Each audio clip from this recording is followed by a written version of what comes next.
she's somewhere. I lost her again on the Teams. I can't see everyone. Oh, there she is. Okay.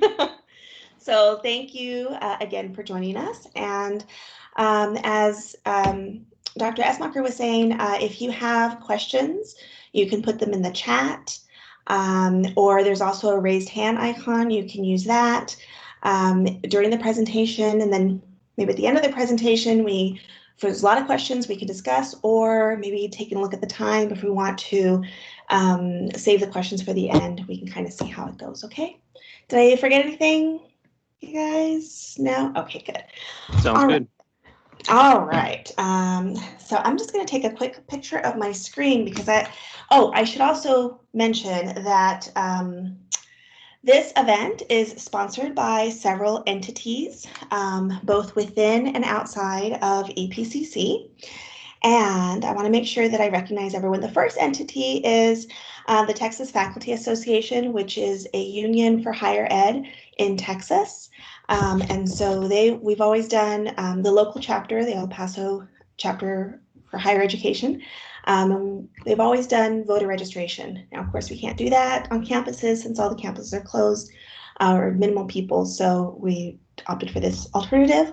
We're also part of the planning is the All In Democracy Challenge, the Student Government Association, and the EPCC Voter Registration Committee. So all of these groups have come together to put together this presentation. Okay, so first I want to start my part by looking at voting before 1777. Okay, this is a quick and dirty kind of overview on voting. So before 1776, it was believed that in order for individuals to be voters, that they should have a stake in society, that they would make them responsible, independent voters. So voting rights were extended to those who owned a certain amount of property or paid a specific amount in taxes. Now, as a result, about 40 to 50% of white men could vote in urban areas, and about 70 to 80% of white men could vote in frontier areas. Now, excuse me, I just want to make sure. Okay. Aside from property or tax paying requirements, voting restrictions were often applied to disqualify Catholics and Jews from voting. Okay, next slide, please. There we go. So voting in the early US. So even though one of the main issues of the American Revolution revolved around political representation, some newly drafted state constitutions kept tax-paying requirements as a way to protect against what they considered excessive democracy. I love that phrase. Too much democracy, right? Other states, however, they felt the spirit of the revolution and they started changing the way that people thought of voting by considering it an entitlement, an essential aspect of political and of freedom, and political identity. This change in thinking resulted in lowering or eliminating property or tax-paying qualifications, extending the right to vote to anyone who served in the army or militia, and eliminating those restrictions that I just mentioned that were based on religion. These actions opened up voting to 60 to 70% of white men. Vermont went further than all other states by eliminating all property and tax-paying qualifications in their 1777 state constitution.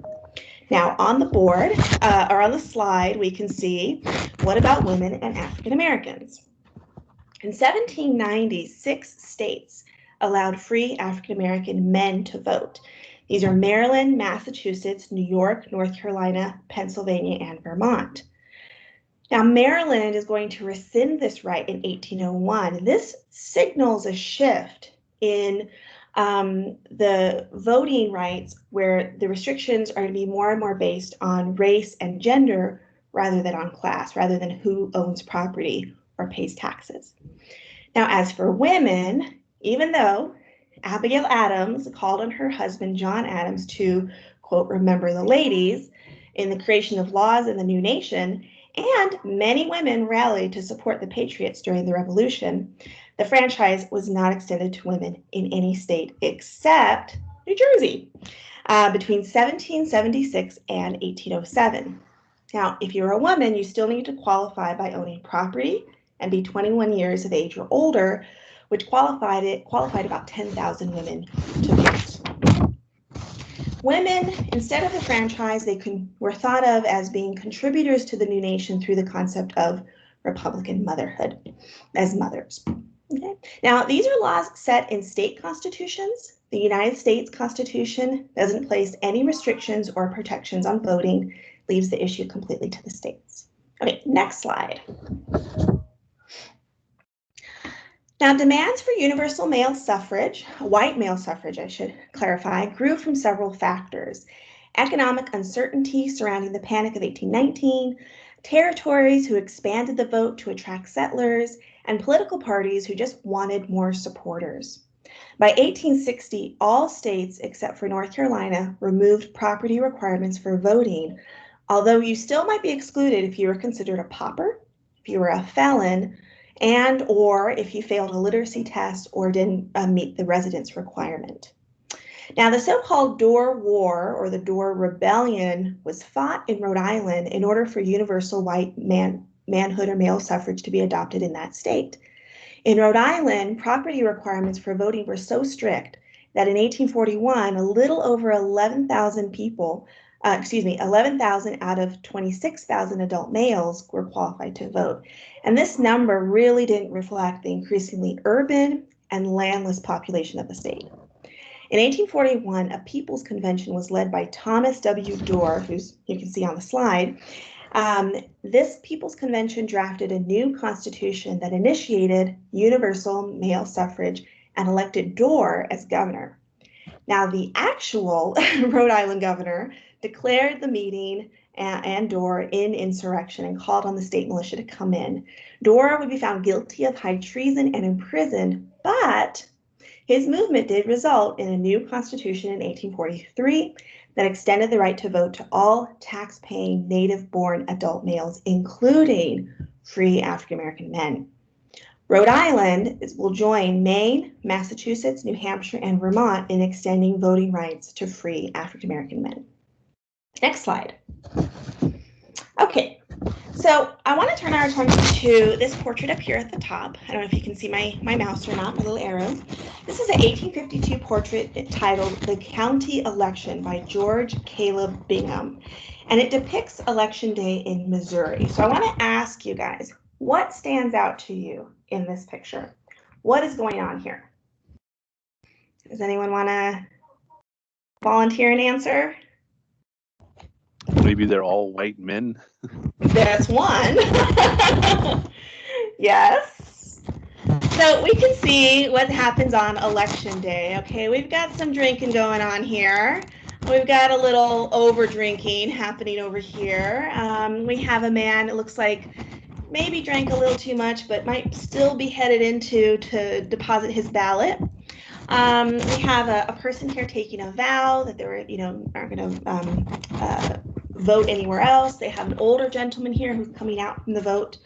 So this portrait provides a sense of elections and voting in the early 19th century with the adoption of universal white manhood. Right? Everyone's present. You've got some kids down here. You got a dog.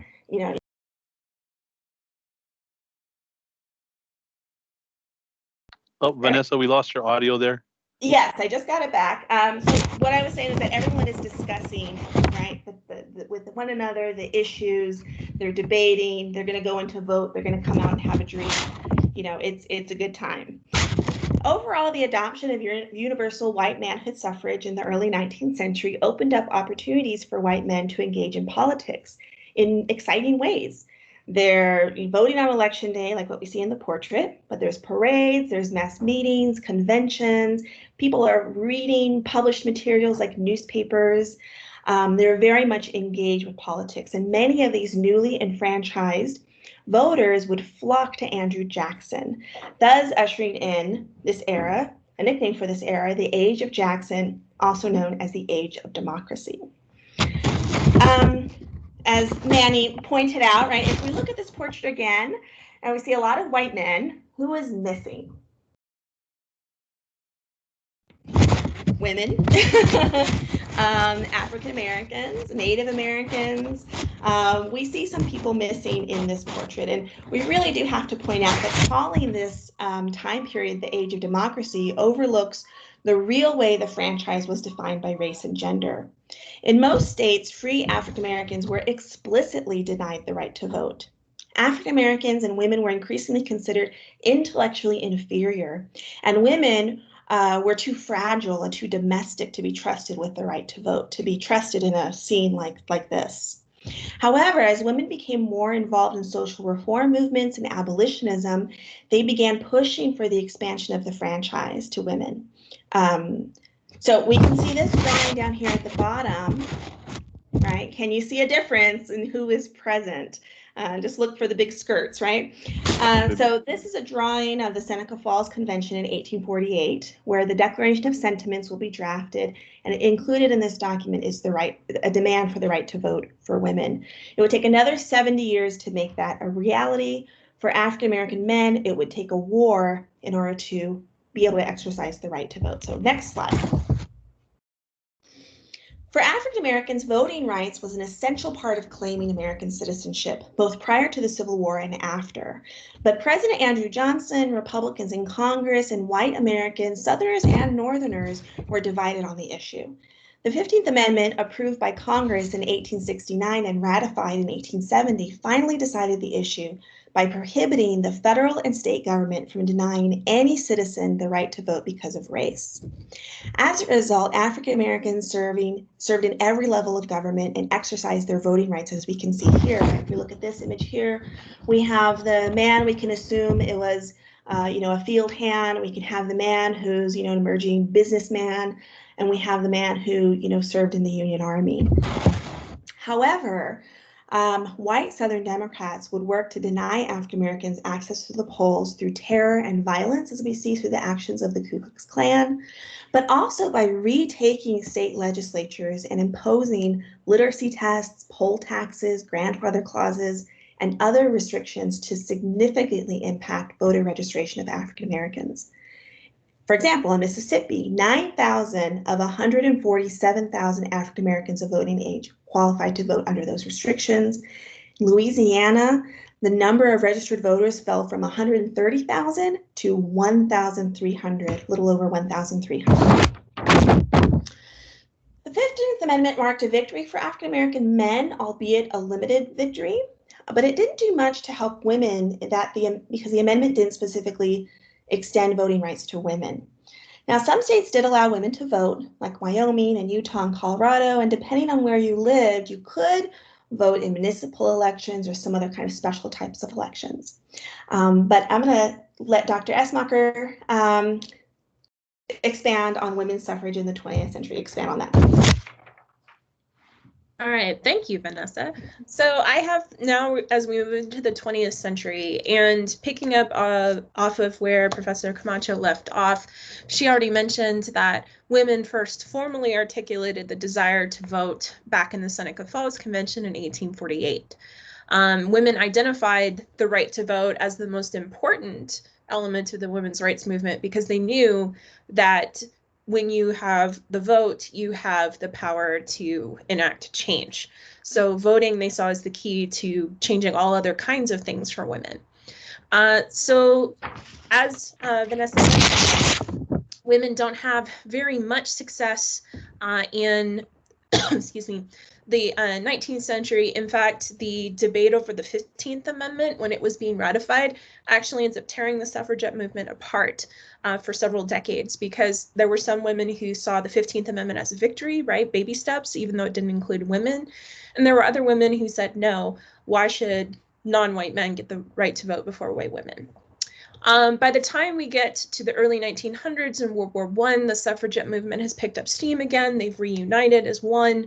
And we have new tactics being used during World War I. We have more militant suffragettes, or women who were pushing for the right to vote, like Alice Paul, who actually took a page from British suffragettes' playbook and would do things like stage what we would call today like a sit-in protest, right? Like chain themselves to the White House fence in protest of women not having the right to vote. If you've ever watched Disney's Mary Poppins, and I don't mean the recent sequel, you might remember that the mom, Mrs. Banks, right, was a suffragette with her Votes for Women sash. And I actually have the suffragette flag as my background, if you were wondering what flag that was.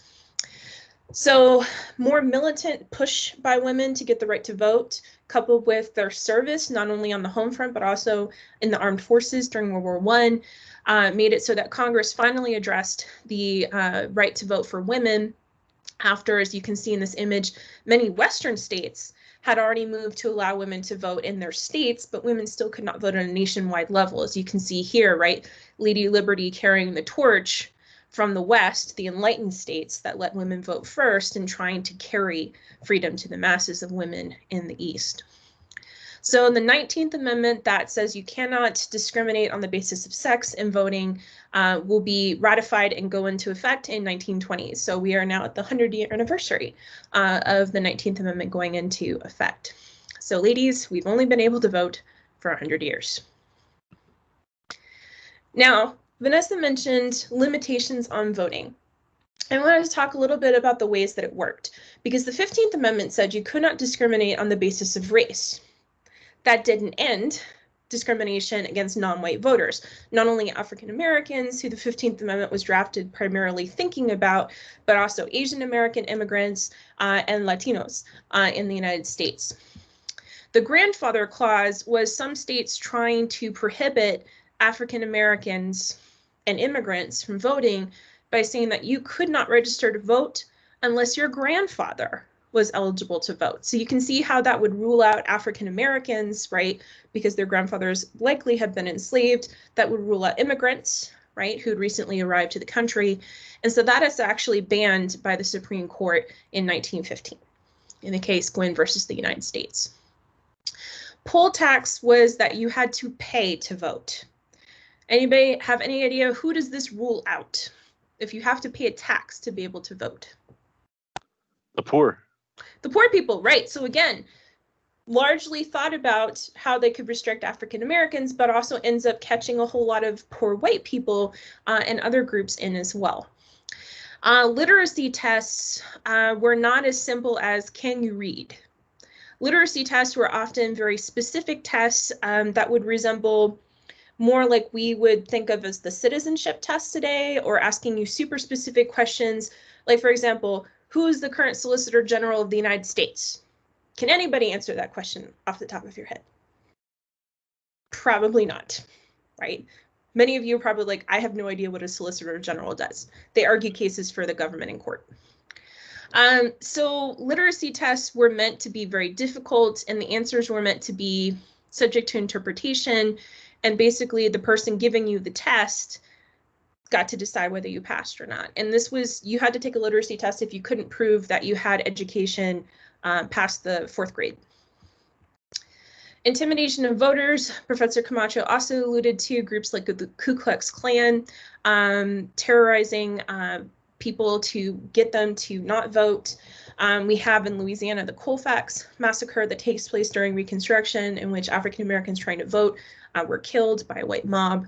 So this is a very kind of powerful, extra legal, right, vigilante restriction on voters of color.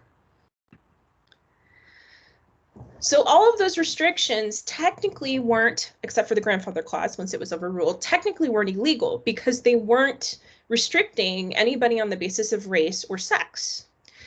And that wasn't enough for people. They recognized that these kinds of laws were loopholes to restrict the right to vote.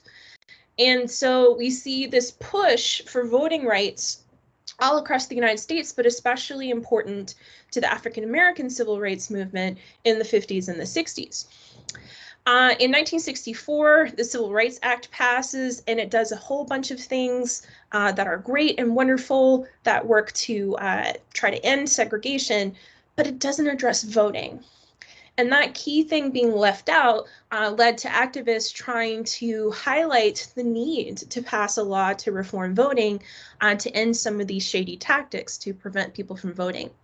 So in 1964, activists staged what they called Freedom Summer. A bunch of activists went down to the South, white college students working with African Americans who were already there in the South to get people to register to vote. And that was met with violence and protest. So was the Selma March, which you may be familiar with from the recent movie about Selma, or from John Lewis, who passed away recently. He participated in this march from Selma to Montgomery to highlight the lack of voting rights, and that was also met with violence. A lot of these protests for civil rights often were met with violence. After Selma, and the optics, right, of you sitting at home watching on your television people getting beaten, asking for the right to vote peacefully in this protest, Congress passed the 1965 Voting Rights Act, which reformed a lot of the sort of shady loopholes. For example, literacy tests were eliminated. Voting registration was made simpler. You also had the option to register with the federal government. If any of you registered to vote when you got your driver's license or updated your driver's license, were given the option to register, that's because of the Voting Rights Act. They tried to make it so that the federal government could also work to register you. So if you had local officials that, you know, were racist or sexist and trying to block you from voting, you had another place to go and register to vote. There were also special provisions in place, particularly in what we call Section 5, for states and local governments that had a track record of discrimination. So for them, if they wanted to pass any laws changing voting and the way voting worked, they had to get permission first before that law could take effect to make sure it wasn't going to discriminate against people. Following that landmark victory, we also have the 24th Amendment in 1964 eliminating poll taxes, and then the 26th Amendment lowers the voting age to 18. Okay. With the logic that you shouldn't be drafted into a war if you can't vote. All right, and I'm going to wrap up here and then turn it over to Manny. Voting issues today. There are a couple of issues about voting rights today, most notably that Section 5 that required pre-clearance for states that had a pattern of discrimination was eliminated in the 2013 Supreme Court case of Shelby County v. Holder. That basically said that these states no longer had to get permission to pass laws and to prove that they wouldn't discriminate before they went into effect. So you can see here on this map, Texas is a state that was covered entirely by Section 5. Other states in the lighter red are states that only at certain, like the county or the local level, they have pre-clearance. So now no more pre-clearance exists. And almost immediately after Shelby County v. Holder, we see lots and lots of laws making tweaks to voting. For example, voter ID laws, as Crystal Robert is going to talk about in the SGA. Voter IDs is something that you need to have in Texas. You need to bring photo identification, but only certain kinds, with you to the polls in order to vote. So we see lots of discussions of that, including the money required to get some of these photo IDs. Does that count as a poll tax? That's a question we're not going to debate today. We also have in the news relatively recently voting restoration, or the idea that after people have paid their debt to society, right, served their time, as long as they don't commit like certain narrow classes of very violent crimes, that they can get the right to vote back. Florida is in the news recently for this because Florida passed a ballot referendum, and basically the people of Florida said they should be able to gain the right to vote back. And then Florida Congress and the Supreme Court overruled that. So now there are a couple million people in Florida whose right to vote is questionable right now for the 2020 election because they can't vote until they pay certain fees. And that's a whole nother story. So now I'm going to turn it over to Manny to talk about how you can register to vote and exercise the right that many of your ancestors probably weren't able to until relatively recently. Thank you very much, Dr. Esmacher and Professor Camacho. Very, very informative, very interesting. I loved it. Now, I'm going to take over here. For those of you who don't know me, my name is Manny Herrera. I'm a librarian at the Trans Mountain Campus Library here with EPCC. And today I'm going to give you guys a really concise rundown of how to register to vote. Now, I had a bit of a conundrum because the work here is to keep it simple. The goal is to make it nice and streamlined so there's as minimal interruption, as minimal information as possible. So folks can get registered with no problem. Of course, I do want to offer a little bit of side information in case you're interested in registering friends, family. So we'll have some information on that as well. And let's please, let me, there it goes. Again, how to register to vote. Let us begin. Very important to keep in mind, folks. To vote in Texas, you must be registered. Okay, and that sounds like a simple thing, but it can be. It's the first hindrance. It's the first obstacle to voting in this state. You'll see here that the time is now to register. Election day is coming up. The last day for voter registration this election cycle is October 5th. Okay, so you'll want to stay on top of that. Texas does not permit same-day registration the way some other states do. Might beg some questions there, but that's the way it is. Texas does not offer online registration. Note the asterisk here. You may come across some services, and I'll have some later on in this presentation, that offer online, a type of online registration, but in reality, once you go through the steps, you'll see that in reality, you're getting a form in the mail that you can submit later. I'll have more details on that in just a bit. Excuse me. And yes, you have to register ahead of time. Critical, especially with the election coming up. You do have to register ahead of time, and the last day to vote, rather to register to vote, is October 5th. Now, issue number one is if you're already registered. If you've received a card like this one in the mail, that's your first indicator that you're already registered. Now, I will have a link for you in just a moment. You can actually click on this card for one link, but I like the other link that I have coming up late in just a moment, just because this one actually conflicted with the other one when I checked them. But if you're already registered, then you don't need to register. If you have this card in your hand, then you're good to go. The best thing to do, obviously, is to check with the system. I'll share with you in just a moment with the site that will tell you if you're registered. All you will need is your first and last name and your date of birth.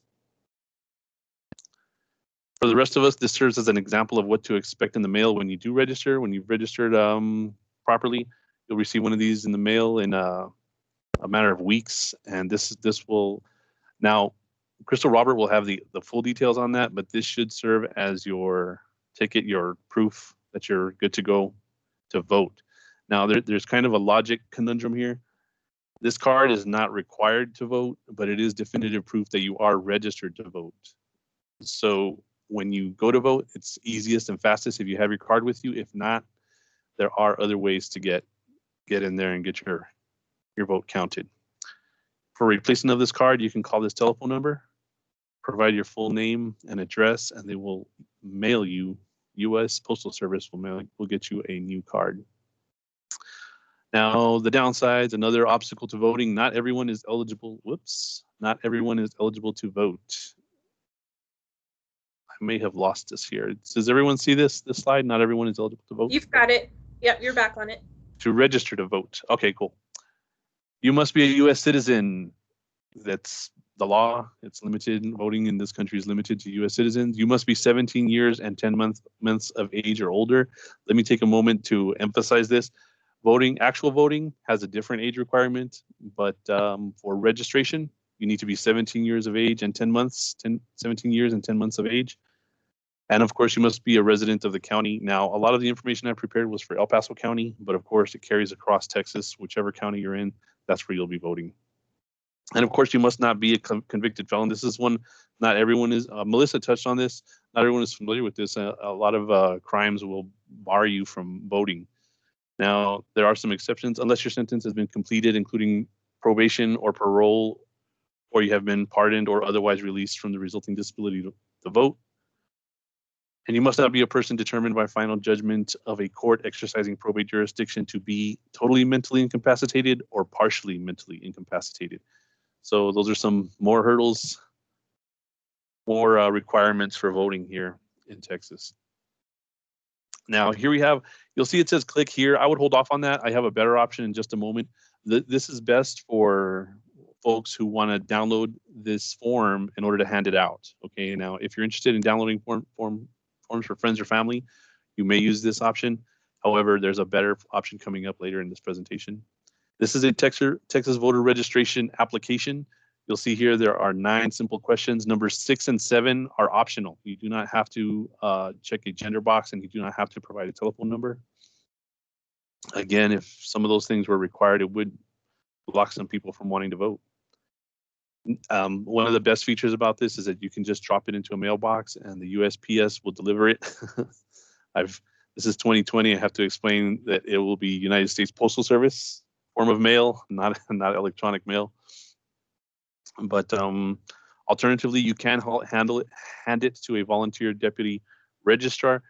Now, that's of course under quarantine. That's going to be hard to come by. The world we're living in has pretty much done away with your classic voter registration drives. You'll still see them here and there, but the ones that are held now are a fraction, or a shadow of what they once were. Hopefully, when the quarantine is over, we'll be back and registering folks in person. You can also request a form to be mailed to your home by using the link here. You'll see it highlighted.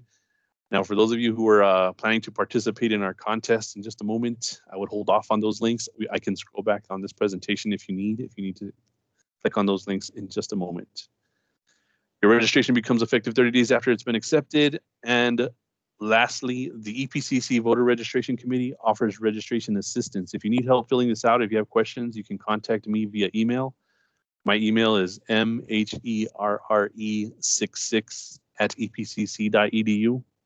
That's mherre66@epcc.edu. All the professors know that means it's going to appear again later, right? Okay. You will want to update or change your voter registration if the form I just showed also serves for changes to your voter registration. Okay, and you would make changes if you move. If you change residence, you'll want to submit the form again. If you change your name, this is common, of course. And there is a quick link here that you can request that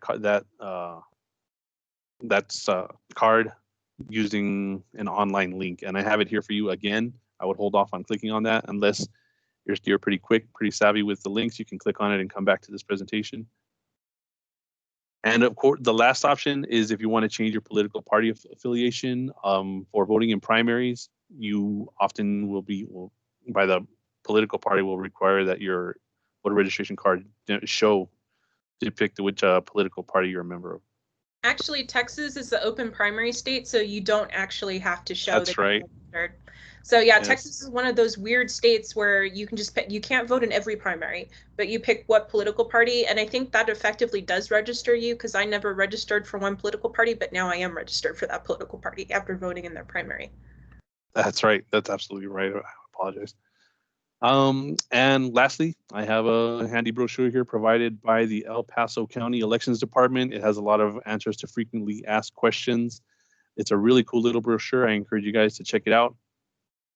I guess I shouldn't say lastly, because here's our last slide. And this box in the bottom left-hand corner will take you straight to the best resource I found for registering to vote online. You can actually go through a flow of questions, and when you're finished, when you've completed the questionnaire, it's essentially the same form, only it's online. The form will be mailed to you in a printed out version. All you need to do is sign it and put it in the snail mail, the USPS, and it'll be mailed for you free, postage paid. It'll be mailed for you to the county elections office, and you'll be registered to vote. You can expect your voter registration card in the mail. Alrighty, I wasn't monitoring the chat. Did anyone catch any questions there? No questions this far. Alrighty, let's move on to the fun parts. For those of you who were here early, you may have heard me discuss that I would have, in order just to reiterate everything that I just went over, I'm trying to select this thing, to offer another view of our information today. I have a Kahoot quiz ready for us. We have prizes. Let me bear with me here while I load it up. And while I am a nerd who loves quizzes, I would recommend professors abstain here. You're but the prizes. You're invited. I think there's too many professors here to skip on it. Let's try screen one. Let's try this one. Nope, wrong one. Hold on. Oops. Let's say goodbye to that guy.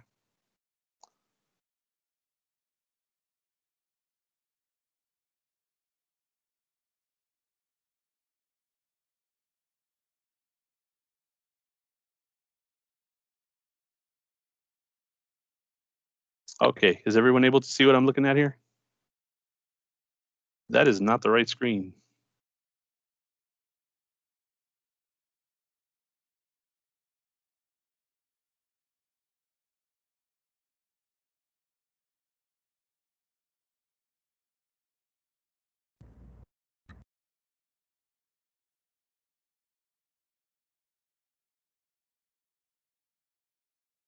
Bear with me, I apologize. I've tried it in different formats. And it's giving me trouble.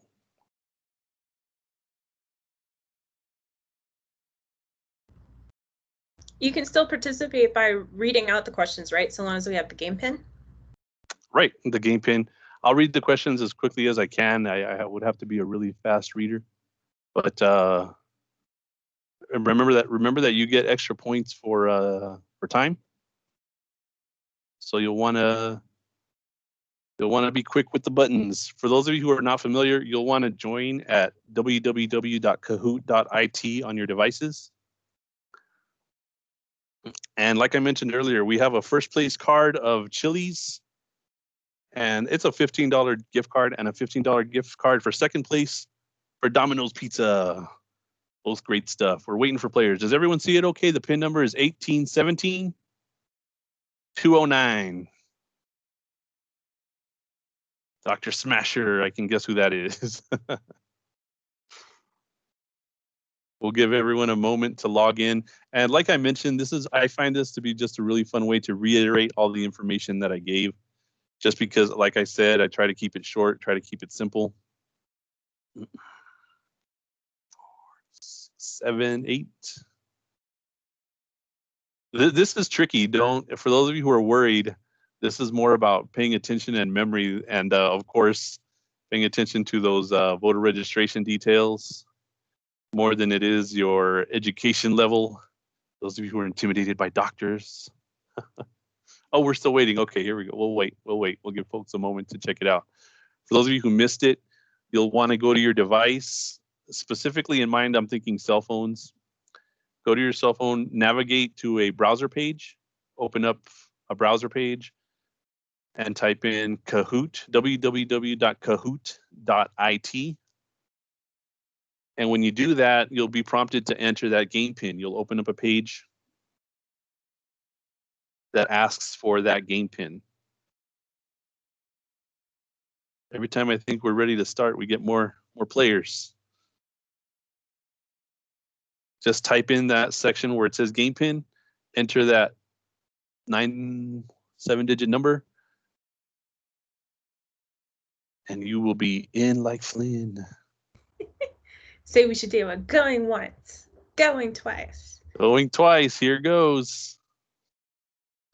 It's voter registration, y'all. The question will appear at the top of the frame after it vanishes. When is the last day to register if you want to vote in the 2020 election? Is it October 1st, October 5th, September 23rd, or November 3rd? You have 9 seconds to respond. 5 seconds, 3 seconds, 1 second. Time is up. Oh, everybody paid attention. No one picked my birthday. Very good. 12 folks. Dr. Smasher, who came in first? Gabe. I imagine that's Gabe Camacho. Quick with the response there. No, it's not Gabe Camacho. He's not on. No. Oh. Nope. I'm a little offended. This here dealie is called a voting ballot, a parking ticket, a voter registration certificate, or a pink slip for a sorry politician. That is not a voting ballot. That is a voter registration certificate. A lot of us old timers will call it a voter registration card because it's technically comes on a card stock type print job, but the official name, voter registration certificate. Very good. Melissa A takes over, takes the lead. True or false? Texas permits same-day registration in a room full of professors.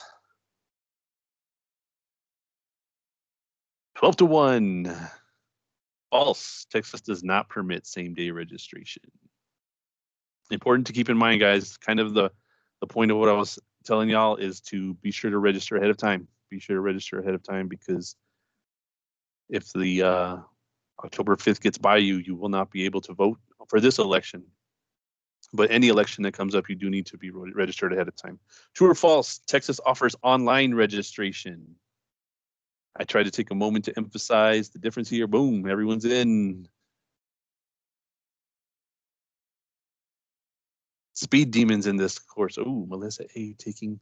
Is that you, Dr. Esmacher? No, you would be Dr. There's another Melissa among us. All right, we're in trouble. You have to be this old in order to register to vote. Again, I tried to take a moment to emphasize the difference. I did mention that Ms. Crystal Robert will have a different. There it is. You have to be 18 years of age to vote, from what I know. But 17 years and 10 months in order to register to vote. Important distinction there. That'll earn you some points if you can remember the difference. Melissa A stays in the lead.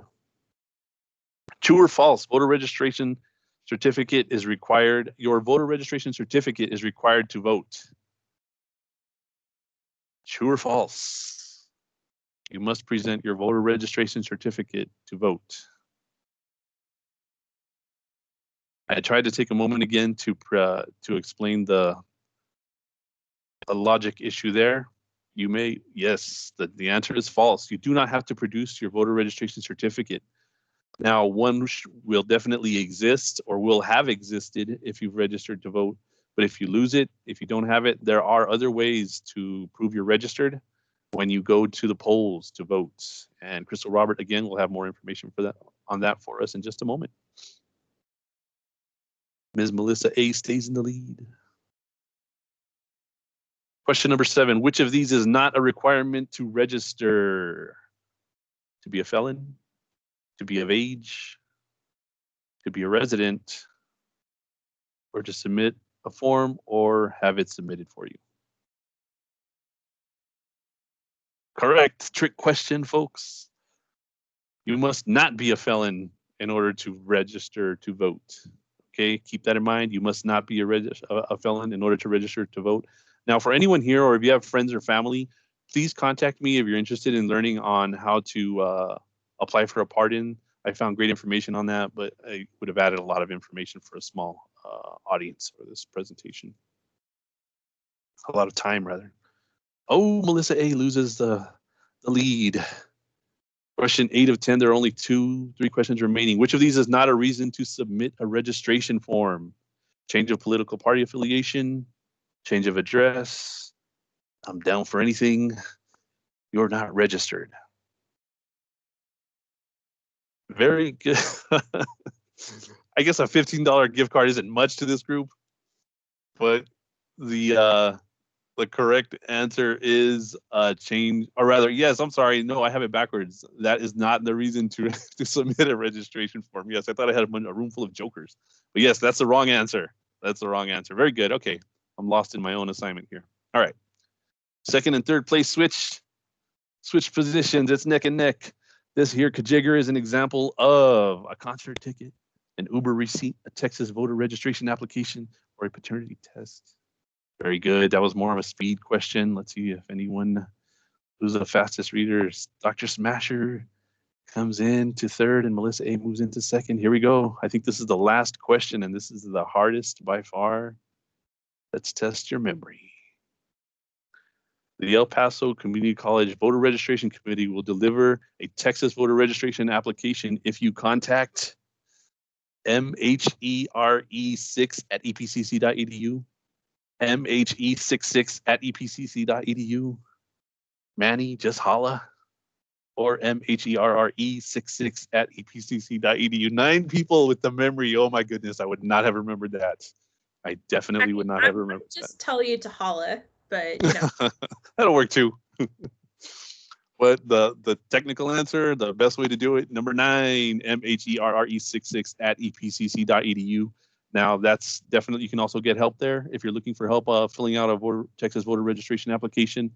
It is a great service we're trying to provide. Let's see. In first place, Ms. M. Howell, unmute yourself so we can so you can be recognized. Maybe not. If you don't have a microphone, that's understandable. Yay, One of Mary. us. Do you know who that is, Melissa? Yes, it's one of my students. Oh, awesome. And you got second place, Dr. Smasher. You are Dr. Yeah. Dr. Smasher. Yes. Okay. So you'll enjoy a Domino's pizza, and Ms. Howell will enjoy a $15 Chili's gift card. Guillermo, Congratulations, guys. Domino's gift card. Oh, she's passing it off to Mr. Guillermo C. I would feel Guillermo, bad taking it. yeah, I can understand. But Mr. Guillermo C., Dr. Smasher has passed on her prize. If you get us your contact information, we will be sure to get you your. You can also email me at the same email address. That's mherre66@epcc.edu. And I'll back out here in the meantime so that Crystal Robert can take over. Thank you all for participating. I hope you all did learn a lot, and I hope that that information is useful not only to you, but to your loved ones or anyone else you may be trying to help get registered. Thank you very much. Yay. Thank you very much for your attention, and best of luck. Stay safe out there. Turning it over to Miss Crystal Robert. There she is. There she is. Hello, I'm Crystal Robert. I've been a voter deputy registrar since 2014, and in doing so, I worked with the Student Voter Initiative, where we went to the 400 area high schools. I was also a vice president of the League of Women Voters in El Paso, so I hope I can share a lot of information for you in a really quick amount of time, because I do understand that it looks like we might go over time. And then I will share my time with our SGA president and former president, President Rocio Fierro Perez, and Alex. Is he here? I don't know. We'll find out. So first, I'd like to share my screen with you to share some really great information on how to vote. But before that, let me give you just a little bit of justification. So I have pets. Please excuse me while I try to rearrange things. So I have a family member, a very good family member, who didn't start voting until she was in her 70s. And they had always been registered to vote, because in the state of Texas, you only have to register to vote once. And if you don't move, then your voter registration stays current. So she had always been registered to vote, but she never voted because she just didn't know how. No one took her to vote, and she didn't start voting when she was 18. So after a while, it has a little bit of embarrassment. You don't want to be, you don't want to show up to the polls and be the only one that doesn't know what's going on. So really quickly, what happens? Early voting, you can do at any voting station.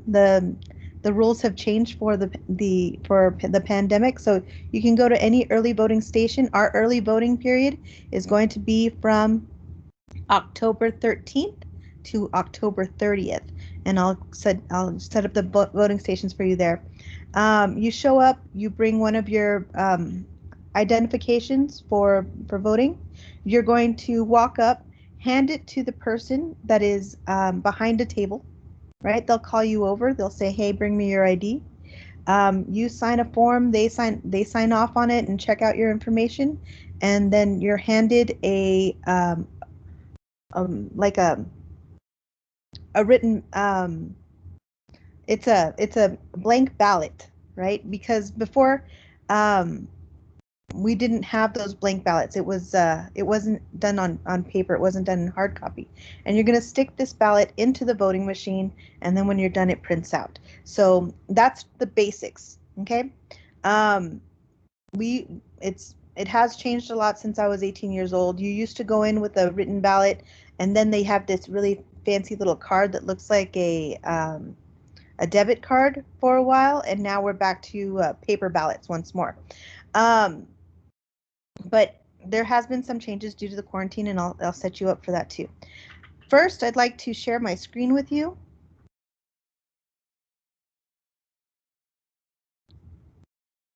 Okay, and it looks like, here we go.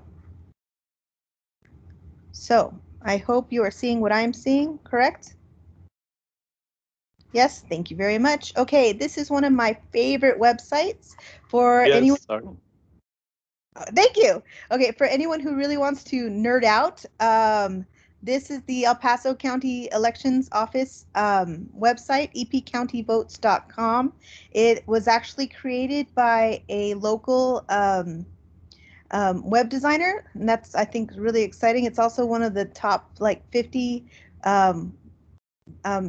elections sites in the nation. So there you go, little nerd information for you. It's very easy to use. So some of the information it gives you is this one is a little tragic for me because we know that we have in the state of Texas, actually we're breaking records right now.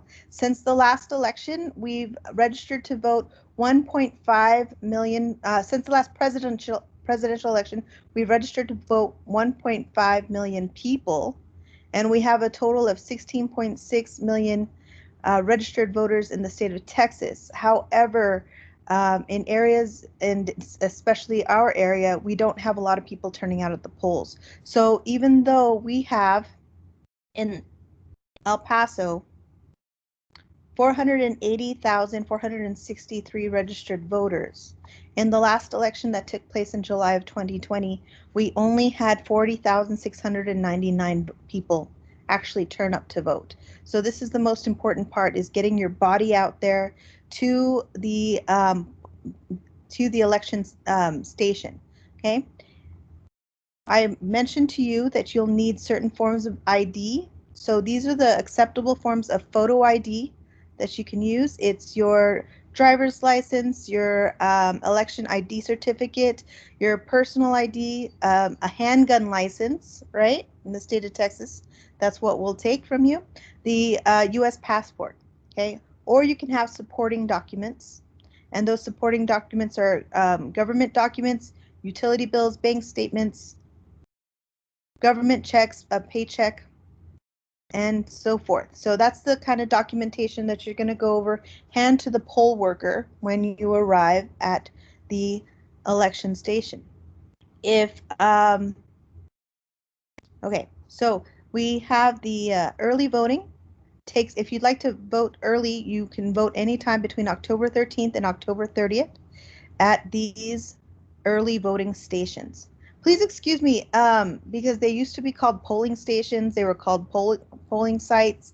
Now, this is actually very new, and it's new to this election and this year, that we call them election stations, right? So early, and so it's early voting stations, and right. So here, there was a couple questions that are things that are exciting and new. The EPCC ASC is down here as one of the early voting stations. So this is, and you can, when you take a look at this early voting station, you can click on it and it should show you a picture of what it looks like from Google Images. So this is a very fancy website here. It's taking a minute. Okay, so we've got the entrance to the ASC and all its fancy potholes. Okay, moving forward, so you can vote at any of those early voting stations between October 13th and October 30th. Then on election day, this is a huge change, and it's very exciting for a lot of people, especially if you're a voting nerd. You used to only be able to vote at your specific polling place. Now you can vote at any election day station. So you can, at these, oh, I'm sorry, these are called vote centers. Okay, so this is how we know how old I am. So vote centers, and this is new to this year as well. So you can vote at any vote center. What's very exciting news for EPCC community is that all of our El Paso Community College campuses are listed here. So we have the Rio Grande campus, and if we continue to scroll, we'll find the Valle Verde campus. We'll find all the EPCC campuses listed as an election day vote center. Okay, so we've covered that. Here's some information, just I'll try to do this as quickly as possible. Some information on civilian ballot by mail. You can find this at the epcountyvotes.com. There's also information here under Healthy Voting, Texas. So it gives you a little bit more specific information on how to vote by mail. The deadline to request a ballot to vote by mail is October 23rd. And I'm not sure if you have at your home, but I have already received early warnings from the USPS saying that if I plan to vote by mail, that I better be sure that I am ready to vote by mail and I have prepared myself to fully to vote by mail. Okay, so it's very important. It's they need to receive your request by October 23rd. Okay, now say you're all set to vote. You've got your you know that you've been registered and you can check on the epcountyvotes.com website. So you can click on this, it'll tell you you're registered, but knowing who you wish to vote for, it's not a multiple choice exam, right? You're not gonna abacadabra it all the way down. You want to know who you're going to vote for. So here's some information. I found this sample ballot on the epcountyvotes.com ballot. So it tells you who's running, right? So you can see their names, look them up, right? And research them. If you're looking for a place to research these candidates, you can look them up on, this is the League of Women Voters Facebook, right? And I'll post these in the chat. But the League of Women Voters of El Paso, every year they have a candidates forum.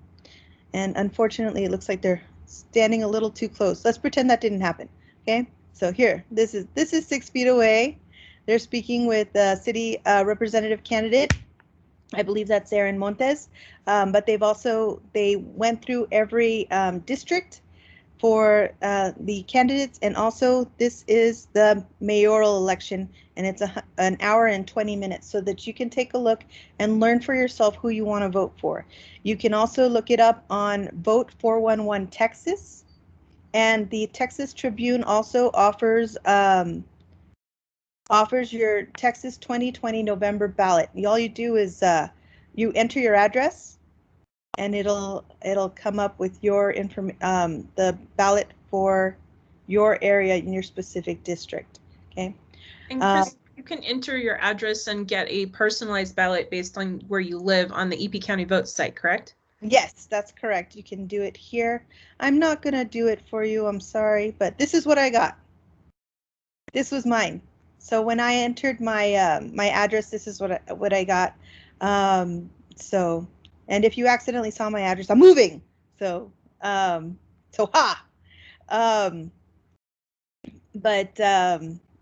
you can find all of this information at El Paso County Votes. You can also there's also information about the candidates and how they voted on certain things. You can find that information, a lot of that information here at the El Paso County Elections Department. Very exciting, nerdy stuff. One last thing before I go, I wanted to remind you, we want to conduct healthy voting practices, right? So here's the website. You're going to check your state, and this is the website I use to look at mail-in ballots. Okay, so Healthy Voting will make several suggestions to you, and it's the same common sense suggestions that we've heard already. You want to wear a mask or other face protection, maintain a distance of 6 feet, and protect yourself, the election workers, and other voters. When you show up, the election workers do have masks on, and they do have gloves on. Okay, and they also do offer gloves at your voting center. Okay, I was going to say the polling site again. I apologize. All right, and so before and after voting, you want to wash your hands for at least 20 seconds. Additionally, because you do have to use a touch screen to enter your vote, so you're going to see a ballot that looks like this, but when you're selecting your candidate, you're going to use a touch screen. So what the election workers usually have there is a very fancy tool, looks like this. Can you see it? Hold on. There you go. Yeah, I was going to put it up my note Stylus? here. This is your stylus, but it's also very disposable. You can actually bring your own. It's a Q-tip. Okay, so you should also try to bring your own pen, right? So that way you're not touching anything that anyone else touches. So remember, you want to bring your own materials and disinfect them afterwards just to maintain that safety. Okay, and so those were the websites I used. I can post them in the chat. I've already started making a list of them. I would like to at this time, if they are still here, I see them in the participants. Rocio Fierro Perez has volunteered to discuss with us a little bit about the All-In Democracy Challenge, which is a voter registration drive being conducted by the Student Government Association of EPCC. And she can also tell you about the different agencies, such as Texas Rising, that work locally to register voters. So if she's here. I am here. All right, please go ahead. I yield. Thank you, Ms. Robert. I really loved all the presentations so far. They're very, very informative. And I don't want to take up too much time because I know we're already over. But basically what the All-In Democracy Challenge is, I think Alex is here. So Alex, if you want to chime in. Can you guys hear me just fine? Yeah. Yes, awesome, cool. Cool. So pretty much with the All-In Democracy Challenge, it's actually a nationwide movement to try to encourage colleges and universities to pretty much encourage and promote students to get registered to vote, and also the institutions to encourage the students to vote.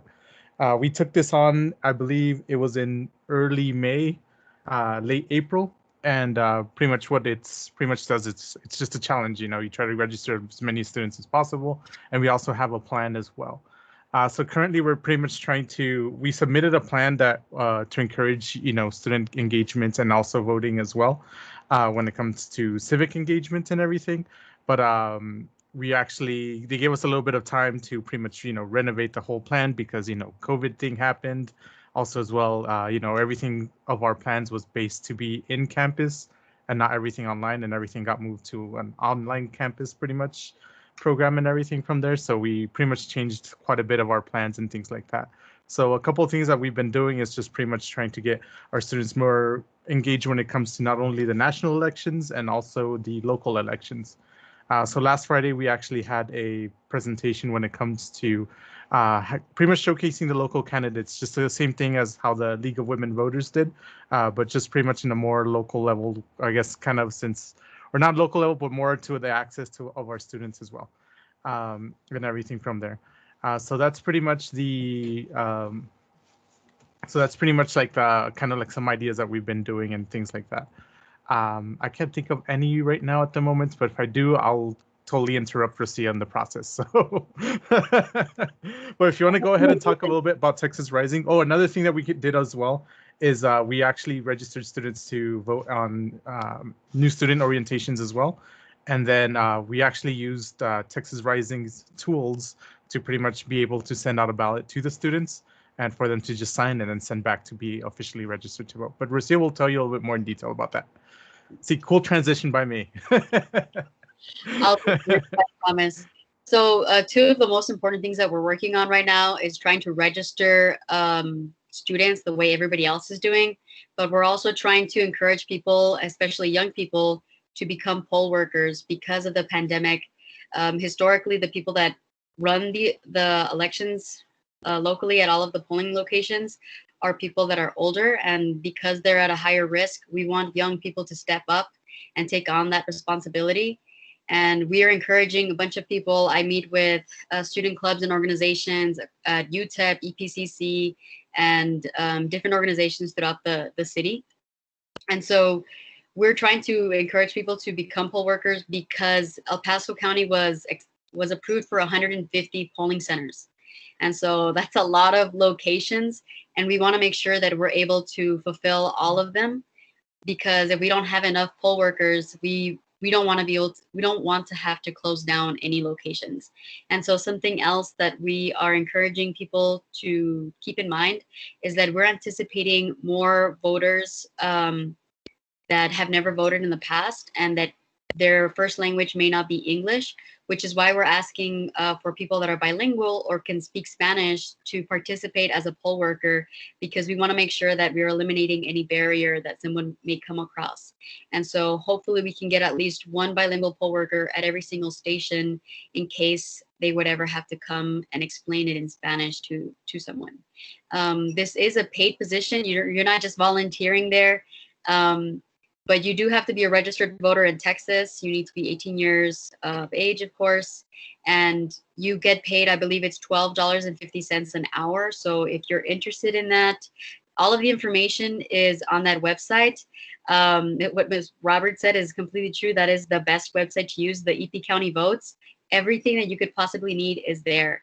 So you just go under, I forgot which tab it is, but I believe it should be right there in red. It says election worker, and then you go to poll worker information, and all of the information that you would need is right there.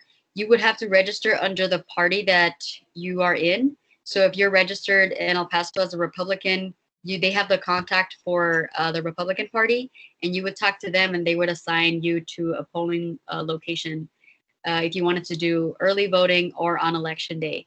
So that's super important also, because we're trying to make sure that we have curbside voting available at as many polling locations as possible.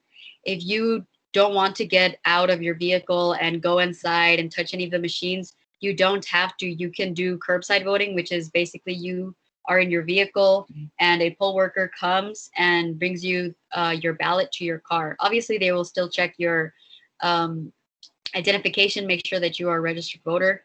You fill out your ballot, and then they take it back inside, and you can go home. You don't even have to step out of your car. So that is something that's available if that's something that you want to take advantage of. The county is doing everything they possibly can to make sure it's safe. Like Ms. Robert mentioned, they're going to be implementing the 6 feet social distancing. They're going to have masks. The poll workers are going to have all of the PPE equipment and all of those things. So it's very important, and those are the main things that we're focusing on right now, is trying to get young people to participate as poll workers, but also registering people through the different ways that we had our friends at the library helping us with. So you can register online the way he mentioned. You can just follow that link, and they'll send you a voter registration form to your house. You fill it out and you put it back in the mail, and you're registered. Just make sure that it has to be postmarked by October 5th. So if you put it in the mail, just make sure it's ready by then, so that you're able to vote in time. And I think that's everything. Alex, did you want to say anything else? I think you got everything covered. So yeah, student government is pretty much committed to do this for the next school year, and hopefully whenever the next administration comes in after the new administration that's going to come in, hopefully they can keep on going. So it won't be just like an election year thing and then register students to vote on that time, but also on the midterms and even on the in-between midterms and presidential years as well. So hopefully we can get a really good thing going from here on out. A quick shout out, there's actually elections going on right now for our student government. So yes, they end tomorrow. So if you're a student or if you have students, please tell them to go vote. And yeah, for them to participate. If you want to have more information about the candidates, Texas Rising is a nonpartisan organization that I work for, and we have a lot of really important information for the candidates that we have here in El Paso, at every level really. But you can find that, just Google texasrising.org, and it should pop up with all of the information that you would need. We also help people get registered to vote. and all of that you can find it on the website. It's very, very easy to find and navigate through. But we don't want to take up any more of your time. If you all have any questions, feel free to ask. We'll do the best that we can. Does anybody have any questions? Thank you very much. Go ahead. Because I know it depends on each state, and I never do because I don't want anyone to yell at me. But can you take a picture of yourself voting in Texas? No. No. Okay.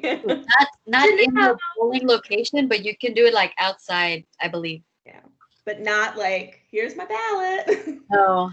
The other thing that you can't do is you can't wear, and it varies by state, is wearing anything that's considered like a political messaging. Like you can't even wear like a Black Lives Matter t-shirt, like that would be considered political attire. So make sure that, you know, I mean, one woman responded to that being turned away at, I think it was a primary this year, by just taking off her shirt, which, you know, is a solution, but probably not the best one.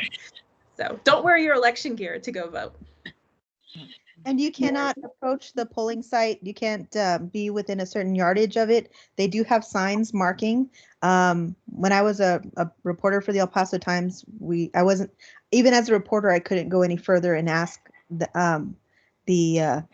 people voting what any questions about voting. There's a certain demarcation that you cannot pass. And if you're harassed by somebody on your way to go vote, tell the election site workers about that, because you're not supposed to be intimidated. Right. Any questions about anything? You guys have been troopers. You've been here for a little over an hour now. We did make sure to record this, so if at any point in time you want to come back and refer to this, we will post it. I will send the link out so that people can, who weren't able to attend, I know I had a couple students who had to work, can access this information. You can access this later for your reference. I'll make sure I push that out. I do have one more thing to add that I just remembered. For student government, something that we're trying to do to encourage people to vote is on election day, we're trying to have water and possibly snacks for people to get in case the lines get a little bit long. And so that'll be at every single one of the campuses. So yeah, please make sure you vote, even though the line is long. I promise it's very important. I wish I could vote. I can't. So please vote for me. Vote for democracy and snacks. Yes, vote for Rocio, are you taking donations for water and snacks, or? I mean, sure. If you would like to donate, that would be great. Okay. Awesome. This is Manny. Thank you all for coming out. I think Dr. Esmacher is emceeing. I just wanted to interject really quick for our winners to please email me at mherre66. I'll put it in the chat really quick for your prizes. And for any instructors who are interested in getting that presentation in person, you can also please contact me. I'll be happy to present and see if we can get folks registered this week. October 5th is the deadline, so we're kind of running short. But thank you all for my part. I'd like to thank everyone for coming out and participating. And thank you very much, Melissa, for organizing this. I'll give it back to Melissa now. Okay, I'm going to go ahead and stop the